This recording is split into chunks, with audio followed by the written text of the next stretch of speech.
Teori pertumbuhan ekonomi. Seperti yang gue bilang, teori pertumbuhan ekonomi itu banyak sebenarnya menurut para ahli ya. Jadi hari ini kita khusus membahas tentang teori-teori pertumbuhan itu. Oke. Coba diperhatikan PowerPoint itu. Oke, jadi ada materi yang mau kita bahas hari ini tentang teori-teori pertumbuhan ekonomi. Jadi nanti teori-teori pertumbuhan ekonomi ini ada menurut banyak ahli. Nah, Ibu mau kasih apa ini nak? Makan kalau udah makan langsung cepat ya, padahal udah selesai istirahat ya. Nah, Ibu mau tanya, menurut kalian makanan ini sama nggak? Beda. Coba, Ibu mau tanya ke satu orang ini, menurut kamu ini apa? Mando, coba. Coba dia kondisinya. Ini kan sukro ya, sukro ya, sepanjang ya sekarang. Nah, coba dia kondisikan dulu, sukro ini kira-kira gimana? Enak, gurih, kenyang. Oke, wah, sepertinya ini memang kesukaan Mando kali ya. Karena Mando katanya menurut Mando enak, gurih, apa lagi nak? Enak. Oh, oke, coba kalau Feni, menurut Feni apa definisi sukro ini? Coba. Definisikan dulu sukro ini, kira-kira gimana? Kalau dari Mando tadi sukro itu enak, renyah katanya. Kalau dari Feni? Sukronya bentuk ukuran kecil, Enak nggak? Enak juga. Oke. Nah, Ibu mau tanya nih. Tadi kan Ibu tanya dua orang. Menurut mereka sama nggak? Teori mereka sama nggak? Persepsi mereka sama nggak? Beda. Enggak ya, berbeda-beda kan? Nah, begitu juga dengan pertumbuhan ekonomi. Nah, jadi nanti ada beberapa ahli yang prinsip mereka beda tentang pertumbuhan ekonomi itu. Itulah yang menjadi materi kita. Jadi tujuan pembelajaran kita hari ini yaitu coba dibaca menjelaskan teori-teori pertumbuhan ekonominya. Jadi kemarin juga kita sudah belajar tentang pertumbuhan ekonomi ya. Artinya kemarin kalau pertumbuhan ekonomi itu lebih kemana? Ke pendapatan, ya. Oke. Ini juga kemarin sudah kita pelajari ya. Bagaimana tabel pertumbuhan ekonomi suatu negara kadang mengalami kenaikan, kadang mengalami penurunan. Nah, di sini tabel ini kemarin sudah kita bahas itu mengalami kenaikan setiap tahun, gitu ya. Oke deh, langsung saja kita masuk ke teori pertumbuhan ekonomi yang pertama. Nah, coba kita lihat.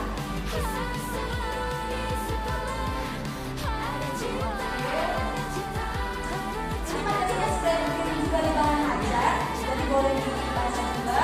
Ya, semuanya juga kasih dengan silahkan dibuka di situ. Isinya dia juga memberikan tahapan. Nah, coba kita lihat poin ini. Ada beberapa tahapan ya dalam pertumbuhan ekonomi. Yang pertama dari mana dulu pertanyaan? Masa berburu dan mengembara. Tahap kedua masuk ke beternak dan bertani. Dari situ masuk ke bertani dan kerajinan. Kemudian kerajinan tangan, industri dan perdagangan. Itu menurut Friedrich. Jadi artinya teori menurut setiap orang teori itu berbeda-beda. Jadi itu yang kita pelajari. Jadi banyak pendapat-pendapat tentang pertumbuhan ekonomi itu seperti itu ya. Jadi dari berburu, beternak, bertani, kerajinan tangan dan perdagangan. Ini sering juga muncul dalam soal-soal ketika kalian nanti mau masuk perguruan tinggi, ya ini sering muncul soalnya. Ya jadi nanti boleh dipahami juga. Artinya ternyata untuk teori ini penting juga kita pelajari gitu. Ya teori tentang pertumbuhan ekonomi karena setiap orang berbeda mempunyai pandangan yang berbeda-beda. Makanya kita pelajari hari ini. Ya. Pertumbuhan ekonomi menurut PW Rosto ini coba kita baca tahap pertama itu ngapain katanya? Tradisional. Masih kayak gimana dia kira-kira tradisional itu?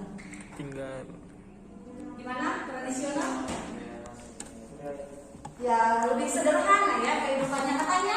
Teori pertumbuhan itu dari tradisional kemudian masuk ke transisi. Tahu arti transisi? Apa transisi? Nah, pernah dengar transisi nggak? Perpindahan. Misalnya gini, kok dari kelas 10 ke kelas 11 dia anak-anak itu mengalami transisi ya? Artinya itu apa? Perpindahan. Apa? Perubahan, bentuk pertumbuhan gitu ya. Artinya ada loh masa peralihan di dewasa transisi pertumbuhan ekonomi itu dari tradisional dulu masuk ke transisi. Dari transisi kemana nak? Lepas landas kemudian menuju ke dewasaan dan selanjutnya katanya tingkat konsumsi yang menurut pertumbuhan ekonomi menurun. Dan ketika itu mau baca satu orang nak, restu silahkan dibaca. Yang pertama dulu. Jumlah sumber daya alam terbatas. Oke, yang kedua tenaga kerja. Oke, tenaga kerja bertambah atau berkurang tergantung dari pemberian upah katanya. Yang ketiga, Akumulasi modal dari jika keuntungan yang dapat modal menjadi keuntungan meningkat. oke, dari situ masuk ke kemajuan. Kemajuan teknologi dari sebagian masyarakat. Oke, dan yang terakhir. Dan sangat dominan. Iya, jadi itu menurut David Ricardo ya. Jadi ada tahapan. Jadi setiap tokoh ya, setiap ahli itu mendefinisikan value itu berbeda-beda. Ya, kelompok 2, Feni, Restu dan Andi, silakan. Ayo Mando.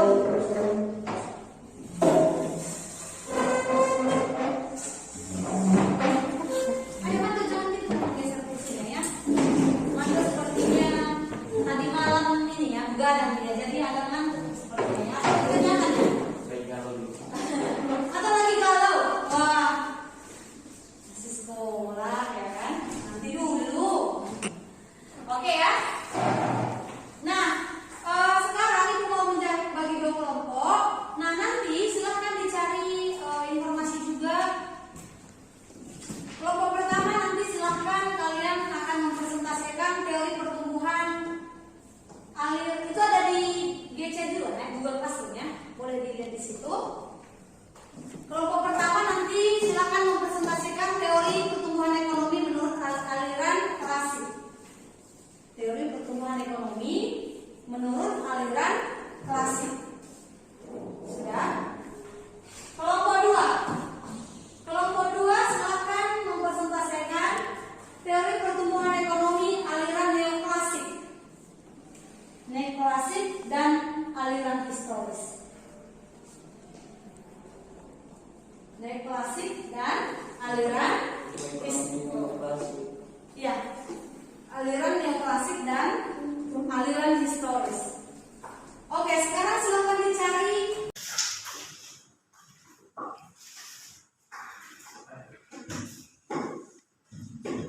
Atau buat di sini aja dijawab nanti. Ya, ini berarti kalian 1 dan 2 karena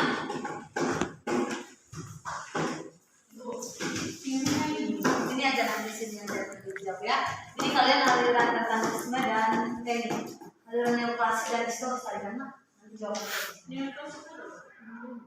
Ada klasik.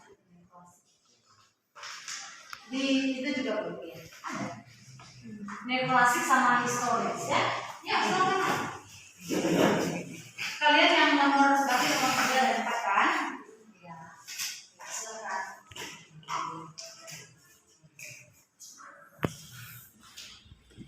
Sudah? Aman? Andi?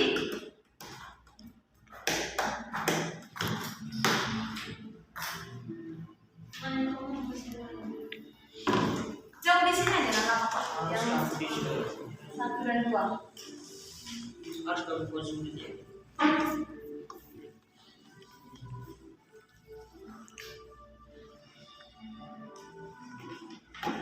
Iya nak? Iya boleh. Atau satu orang aja nanti yang tidurnya. Atau mau tulis juga. Nanti tetap dipresentasikan ya nak. Setiap kelompok, bukan per orang ya. Ini bukan tugas pribadi, jadi dikerjakan secara berkelompok ya. Daniel harus kamu konsumsi Daniel.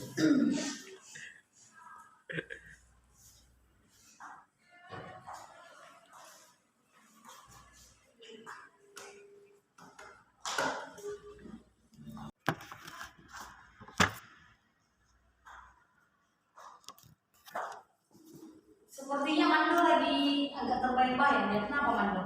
Lagi galau?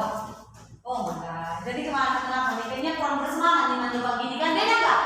Beda nggak kalian yang mantu pagi ini? Beda. Apa? Lagi apa? Kenapa nak? Kenapa dia? Lagi putus cinta? Hah? Oh kemungkinan, benar. Oh enggak kok katanya. Berarti hanya galau aja gitu. Aduh udah fokus belajar dulu ya kan. Nanti kalau soal itu belakangan ya kan. Nggak usah menggalau, nanti aja pas. Kenapa? Oh enggak.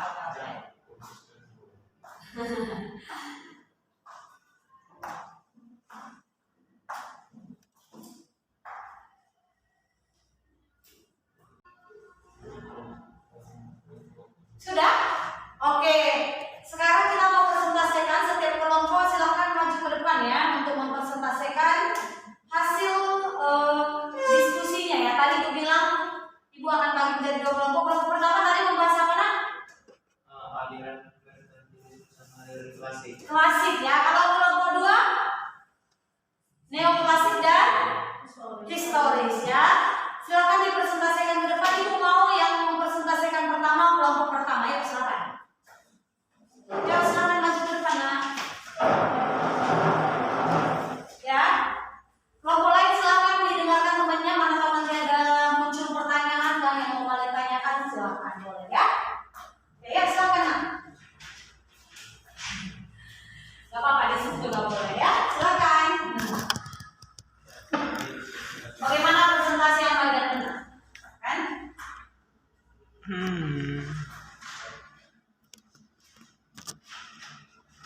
Selamat pagi. Kami dari kelompok 1 yang beranggotakan PP dan Ordo. Kita akan presentasikan dari hasil diskusi kami tentang aliran merkantilisme dan aliran klasik. Oke. Yang perdagangan. Berarti ada hubungan sama neraca perdagangan. Oke, sip. Next. Situ juga ada beberapa tokoh yang memang setuju dengan aliran tersebut. Itu artinya ada tokoh dan yang kedua itu adalah aliran klasik. Apa yang dijelaskan Pak Mando di teori ekonomi klasik itu ini beranggapan bahwa suatu negara itu akan Mengalami apa nak? penurunan ekonomi. Oke. Jadi itu kalau populasinya itu semakin meningkat dan juga sumber daya yang sangat terbatas. Sumber daya yang semakin terbatas. Oke. Ada lagi? Mungkin ada yang paham. Oke. Bagaimana kelompok lain? Apakah ada yang mau ditanyakan, Mas? Tas ya. Jadi tadi katanya berhubungan dengan neraca perdagangan juga. Kemudian tadi kelompok mereka juga berbicara tentang teori klasik tadi ya, yang sudah Ibu jelaskan di PowerPoint tadi juga ya. Ada tentang sumber daya alam, apa lagi nak? Sumber daya manusia dan apa lagi tadi satu lagi? Modal juga ya. Oke, sip. Ya, kasih tepuk tangan kepada kelompok 1. Kelompok 2, silakan maju ke depan untuk mempresentasikan aliran neoklasik dan historis ya. Oke, silakan. Semangat kali kan kelompok 2 ini ya, mantap. Tidak kalah dengan kelompok 1 ya. Bersemangat juga tadi. Oke, silakan Nak. Selamat pagi Bu Edi dan teman-teman sekalian. Selamat pagi. Akan menjelaskan yaitu tentang aliran klasik dan juga aliran historis yang bersama dijelaskan oleh Jadi saya jelaskan aliran klasik menurut tokoh. Pertama itu menurut tokoh Andro Komar. pertama seperti yang sudah dijelaskan oleh Edi tadi. Oke. Maka pertumbuhan ekonomi itu dari aliran klasik berusaha untuk mengaitkan faktor yang mendorong pertumbuhan tersebut. Oke, jadi katanya kalau dikatakan mereka bilang tadi historis tadi ya. Pertumbuhan ekonomi itu berkembang kalau ada faktor-faktor yang mempengaruhi. Faktor pendukung ya. Oke, sip, good, mantap ya hasil tersebut. Oke, ada orang, yuk silakan mana teman-teman yang mau menanggapi? Ayo dari kelompok 1 ada yang mau ditanggapi pas? Pas nak? Pas? Oke, silakan ditutup. Sekian dari kami, terima kasih. Oke, kasih keterangannya. Kelompok 2 ya, jadi betul ya, tadi kalian juga sudah menjelaskan bagaimana teori-teori pertumbuhan itu. Ibu tadi ada menemukan sebuah artikel ya, nah sebelum kita tutup pertemuan kita ya, Ibu mau tampilkan sebuah artikel dulu sebagai kesimpulan ya pembelajaran kita hari ini. Silakan dibaca artikel ini. Ya itu juga tadi ada di Google Classroom ya, nah silakan dicek nanti tentang teori tadi ya. Jadi inilah dia contoh misalnya pertumbuhan ekonomi ya di Indonesia. Yuk silakan dibaca dulu kira-kira artikelnya ya sebelum kita tutup ya. Ya silakan dibaca artikelnya itu. Ada di Google Classroom juga ya. Nah silakan dibuka. Tadi katanya menurut para ahli itu ada investasi, ada apa lagi tadi yang mempengaruhi katanya? Ada SDA, apa lagi? SDM, kenapa apa lagi? Satu lagi modal. Nah itu juga ada di artikel itu. Artinya ternyata pendapat para ahli itu berhubungan dengan teori itu gitu ya. Jadi dengan artikel kita di situ disebutkan tadi ada beberapa peningkatan investasi katanya dari tahun berapa itu artikelnya? Misalnya dari tahun keberapa tadi? 2019 ya itu ya. Yang mengalami penurunan tadi investasinya. Tahun berapa itu Kevin? bikin realisasi investasi di tahun 2021. 2021. Kalau begitu kita ada tes formatif di sini ya. Dan formatifnya ini bukan berkelompok ya nak. Dikerjakan secara individu ya. Waktunya 15 menit cukup ya. Ya dari semua materinya ini dari pertumbuhan ekonomi tadi ya. Tidak lain dari pertumbuhan ekonomi tadi. Jadi silahkan ditutup bukunya dulu semuanya. Ayo, Mando. Ayo silahkan ditutup semua bukunya sudah? Sudah ya? Oke, Ibu akan bagikan tes formatif ini dalam waktu 15 menit. Silahkan dikerjakan dengan baik.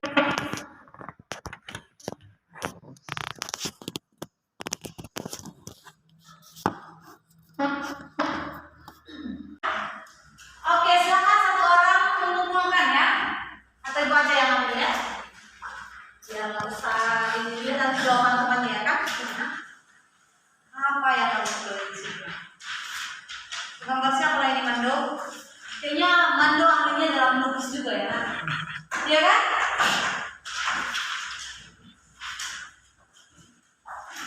Oke. Sudah ya, jadi nanti silahkan dilihat nilainya di Google Classroom ya. Tadi juga di situ sudah Ibu upload juga ya. Kalian juga nanti silahkan upload juga ke Google Classroom baru nanti menilai di sini. Ya. Oke.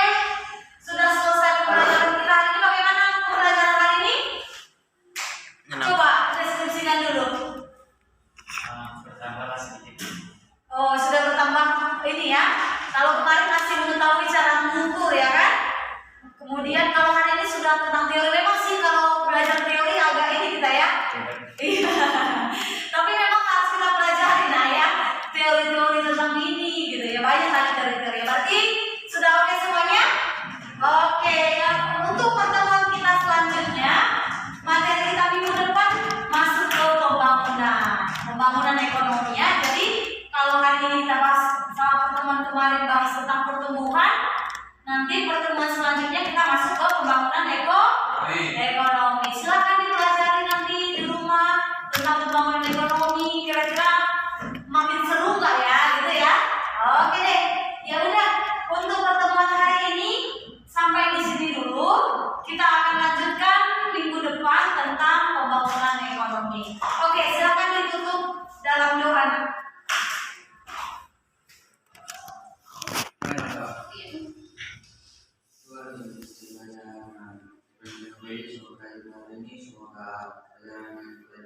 Yesus kami, musuh kami yang selalu Bapak. Juga berkati Yesus masih dengan Bapak. Masuk aku ada masih sesuai. Amin. Amin. Terima kasih.